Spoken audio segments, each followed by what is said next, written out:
Hi, I'm Yvette Hernandez. And I'm George Gonzalez. And you're watching American Hispanics The Journey, where our Hispanic community tunes in weekly to hear what is good and to learn about the journey to the American dream. George, how's it going? It's going crazy. It's going crazy. It's been a crazy week. I am telling you, girl. I'm telling you. This has been like Information Nation. Information overload. Overload, that's right. We've got so much to talk about. Yes. What about the radical, that racist thing that happened in Charlotte, North Carolina? I don't understand how people can go into a rally and run people over. That's just insane. That's just crazy. That's just crazy. I want to know what our Hispanic community thinks about that. I bet you they don't think it's something nice because according to our American rules, being free to gather peacefully is something that we should be able to do.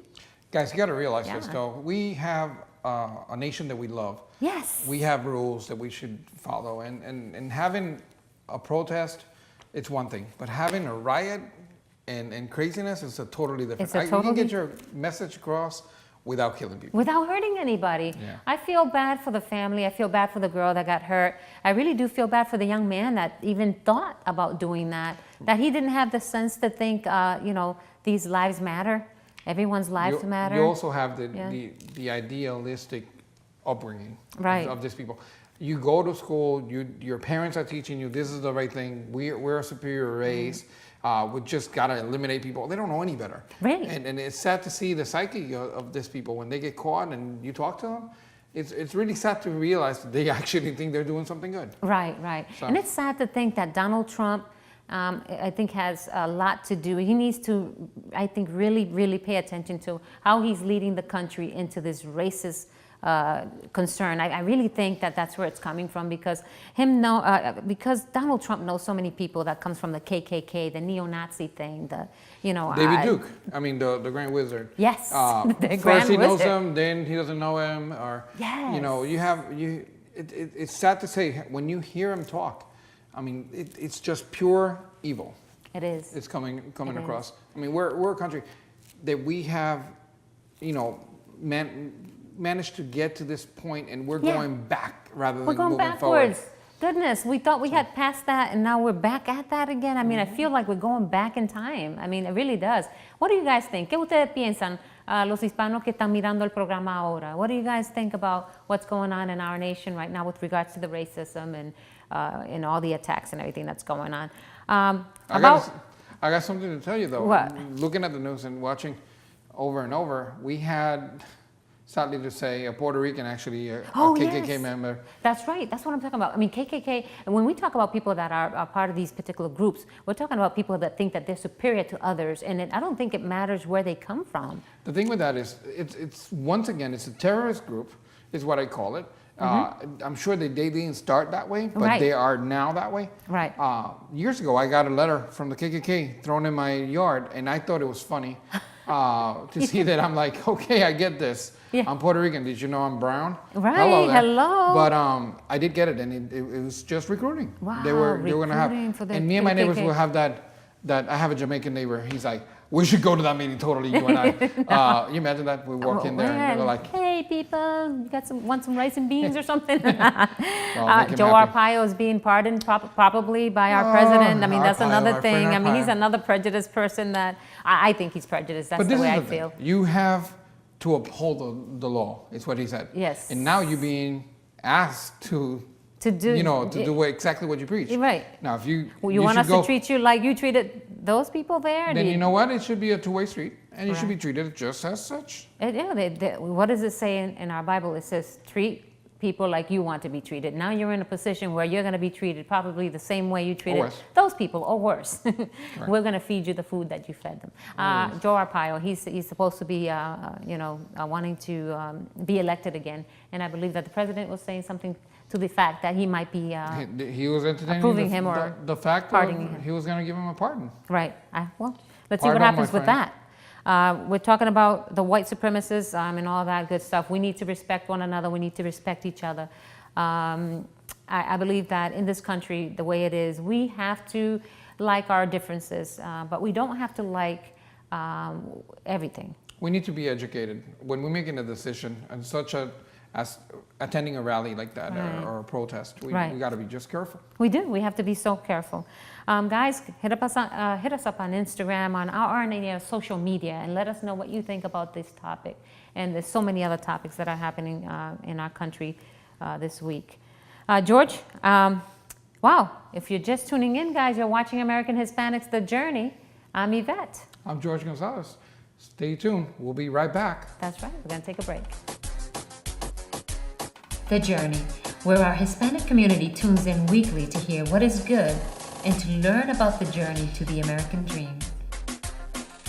We're back. I'm Yvette Hernandez. I'm George Gonzalez. And you're watching American Hispanics, The Journey. We've got another segment for you guys. George, we've got something else to talk about. There's a lot of things going on worldwide. We've got the Venezuela crisis. We've got that going on. And we want to talk a little bit about that because, you know what? I think it's been in the shadows with everything that's going on. It's been here and there. It's absolutely crazy. Right. Having a president that is not even born in Venezuela, but yet he gets to be the president. Nicolás Maduro. ¿Qué está pasando con Maduro? We should cook him and eat him. Lord, Maduro. Maduro. Like the Dominicans say, right? Every time I hear his name, I don't know why. But no, he's crazy though. Think about what he's doing to his people, oppressing them, 2 hours in the line just to get food. You know, your essentials, your toiletries and meat and all that. Yes, and but all then that. again, he buys a. Is this the Hitler of this era? You know something? I will he call sounds him, like. Yeah, I will call him. He goes to Cuba and pays his respects to Fidel Castro's. Oh, Lord. But yet again, and he's traveling in all luxury with a mega plane with gold and king size beds. It's all about Maduro. It's all about him. It's all about him. And what's happening is, you know what? One thing I do like about our president is that he's standing up and trying to do something about that. But then again, we're being attacked because he said that. I guess the Russians are not happy about that. He said that if he has to take military action against them, he would. So, you know. But the Russians are not happy about that. We got to say the good, the bad, and the ugly. I mean, our president is our president. Right. Once again, we have to earn trust. We have to but we don't. The respect has to be given. For guys, what do you think? Do you think he's all talk, or do you think there's some action behind our president? He did say he's going to do something about this. Let's see if he's going to allow Russia to tell us what to do. I also would like to get your thoughts. Tell us how we're doing, and go on our Instagram, Twitter, and Facebook, and let us know. You know, what do you think? About this Venezuela thing, this Venezuela crisis, and about our president saying he's going to do something about that. I want to know what you think about that, because we also have another president from another country threatening us as well. Oh, Kim Jong. That's right. From Korea. From Korea, that's right. And you see, Trump says he's going to go after him, and there's that dynamic, and they don't realize. I mean, if we go into war. That's what I'm saying. The president keeps saying he's going to go after, he's going to do this. Let's see if he's a man of his word. Let's see if he does what he's going to do. Are there going to be repercussions? Is there going to be a problem with these countries? Are they going to try to control the United States? That's all they're trying. Let's see what happens. Only time will tell, my friend. Money and power. Money and power, that's right. We're going to talk about immigrants with degrees. We always think about immigrants coming into our country, and we think that immigrants are not educated. Let me tell you something, George. That is far from the truth. That is very far-fetched. Realize this, though. People go to a school and get postgraduates, master degrees. They come into the country for different reasons. We have our interview with Mr. Cepeda, and he said it best. Yes. He said it absolutely the best. You come from your country out of a change of regime and to better yourself and bring your family to a better place.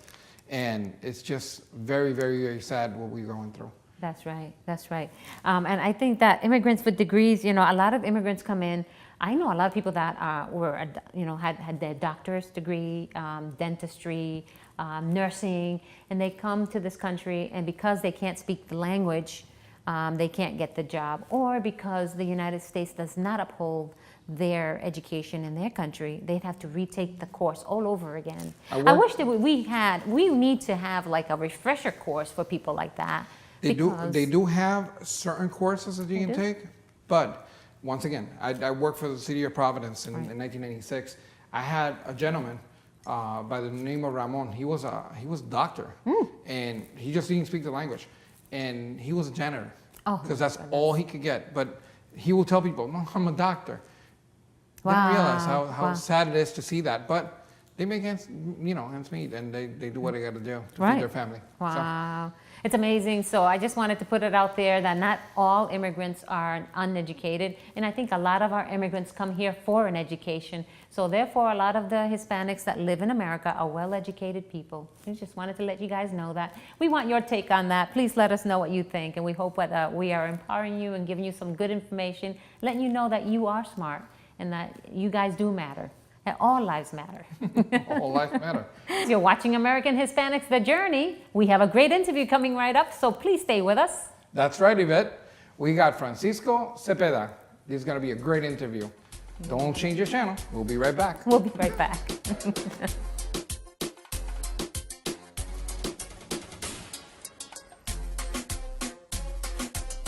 Hi, I'm Yvette Hernandez, and I'm here with Francisco Cepeda, and we're going to talk about his journey to the United States of America. We got a great story to tell you guys today, and I can't wait to dive into it. Francisco, I'm so glad that you invited me to your house. Thank you for having me. You're welcome. Yeah, we'd like to know about your dream. What brought you to the United States of America? What were you thinking? Who inspired you? What inspired you to come here? I came to this country looking for safety for my family and economic situation. Okay. In my country wasn't good, so I tried to bring my kids in such a level that they can grow up and safe and provide everything that they need that I couldn't do it in my country anymore. Okay. And you came to the United States, and where did you live? When I came first time, I lived in Manhattan for 3 months. Okay. In a small apartment, 3-bedroom, together with my sister and my mother, and 4 that we came together. Wow. So, and I learned how to dive in Manhattan or all these 3 months and by the bus, by the subway, looking for a job. Oh my goodness. Bringing my kid to register at school next Monday, and the week that I came Friday. Next Monday I was already on the subway looking for. So you got to the United States on a Friday, and by Monday you were already on the subway, taking the kids to school. To get registered at school, 2 different schools. Okay, so your parents were the one who brought you here to the United States. They sent for you. Oh yeah, I came here through my parents that they were already citizens. And I asked them to fill out an application for me, and I included all my kids. So in 3 months, everything was ready to me and my kids stay here in the United States. In the United States, excellent. So when you got here to the United States, was it difficult to find a job? It was pretty difficult because by that time was a recession like this one that we are having now, that we were having in the 2006, 2005. Right. Because of the Iraq war with the Bush father. So when you came in, it was what, 1991? 1991. 1991. If you're just tuning in, you're watching American Hispanics, The Journey, and we're talking to Francisco Cepeda, who is a truck driver. He's an owner. He owns his own truck business, and he's getting all together. And man, he's got a great story to tell us how he got here to America and everything else. And we're not done yet. We're talking a little more about how he's growing his business, and we're going to talk about at the end his final dream and how he's here and he owns a couple of houses and everything. So Francisco, this is so interesting. I'm so glad that you're telling us your story, and we want to hear some more. So now you decided to buy your own truck, and you're making your own schedule. Yes, I had to make my own schedule. And right now my truck is loaded. I pick out a load this morning to deliver it tomorrow, one part, and the other part on Wednesday. Right. But my real dream about the trucking company is buy about 4 or 5 trucks. Oh. Hire a truck driver, good truck driver, share the money. Mm-hmm. Because right now I'm 68, and I supposed to be retired, but I had to keep working. You have to keep working. So once I get the dream to get those truck, and get good driver, I be working at home instead of be driving. Somebody will be driving my truck, and we will be making money together. Wonderful. Because when you share the money, you find responsible people to work for you. If you don't share the money, forget about it. Forget about it. You're not going to get the quality. You're not going to get the quality that you need. You're so right. So I'm so glad that you decided to do that for yourself because, it's hard. Francisco, it's really difficult to work for someone else. They make the schedule. They tell you what to do. They tell you what you make. And now that you own your own truck, you can make the money that you need. You can also take the time off that you want to spend time with your family. Because for us Hispanics, it's very important for us to be able to spend time with our families and to do things with our families. So in the end, Francisco, everything looks good. Everything's on the up and up. The problem with the bus, when you have bus, is that they have rule. They have rules. Big company need to have rule. Right. Thank you, Francisco, so much. You're welcome. Oh, my gosh. I'm so glad that you came. This was a great story. Francisco Cepeda, everybody. Thank you so much for having us. Thank you. The Journey, where our Hispanic community tunes in weekly to hear what is good and to learn about the journey to the American dream. If you have a story to tell, make sure you hit us up on Instagram, Facebook, or Twitter, or even send us an email. You never know, your story could be aired on our next show.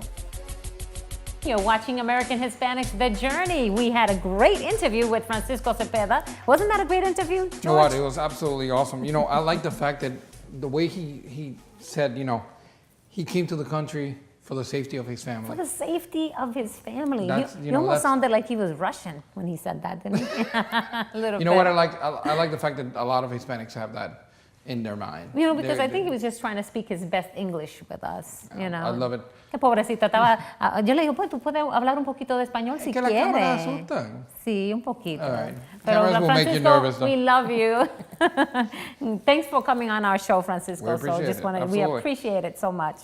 And we have so much to talk about. We got Sazon con Flavor coming up, baby, my friend. you got that right. We got what do we got for Sazon con Flavor? We have our American words, because being Americans and living in America and being Hispanic, sometimes we have words that interact or interconnect or just become we make part our of our words. lives. Right? We're good at that. We're good at we do our Spanglish with our kids. Yo le digo, comprende, my friends. A lot of my friends that are watching right now from Facebook are gonna start laughing because that's something I'm always saying. Even in my quotes, I'll always say, comprende, my friend. You understand me? There's a lot of things that I looked at, and we all do it. Right. Every community has their own little twist to the word. To the words. Or the little sazon they put on it. And we've got words like el baño, when you're speaking. A lot of people know what that word means now. Back in the day, no one knew what el baño was, but now you know what el baño is. Oh, you say cerveza, that's a universal language. It's universal now. But then we have like the words we make our own. Like, we go get the camioneta. Oh. Guess what? It's la troca. It's la troca. That's actually the truck, in English, the truck, but in Spanish, we now made it like a Spanish word. Or, we made it la troca. You're spending enough time here where you actually put EAR at the end and get that gringo word of little flavor. A little flavor. Wait a minute. You're getting a lot of spam. No, you're going to get, te van a spamear. Oh, you know what? Tú me vas a dar un ride. No. Me vas a dar un ride. You know something? The word ride. Okay, that's not Spanish, but we use it in Spanish. No, that's Spanish. And our Spanish phrase. We make it Spanish. Tú me vas a dar un ride. We made it. Or we get our nice things. In Puerto Rico, we see that a lot.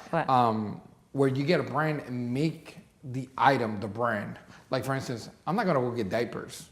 I'm going to get Pampers. Oh, los Pampers. So it doesn't matter if they're Huggies. Cámbiale el pamper al niño. Pamper. Cámbiale el pamper.